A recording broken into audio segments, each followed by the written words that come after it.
It's incredibly positive that the government has launched a consultation on making flexible working the default position,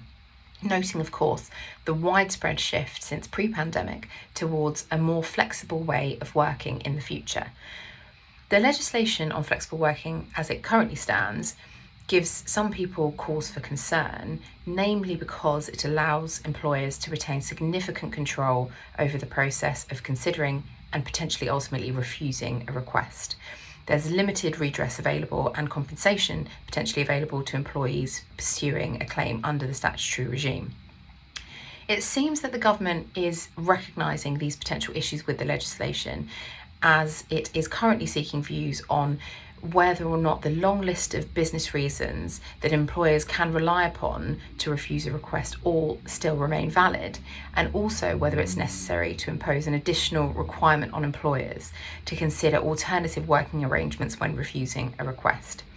It's important to remember that there is a balancing act here, as there are competing interests in play, and there is no one-size-fits-all approach in relation to flexible work. However, in reality, merely having a day one right to make a request may lead to limited change if it isn't accompanied by these additional procedural safeguards that are built into the statutory regime to ensure objectivity in the decision-making process when employers are considering a flexible working request.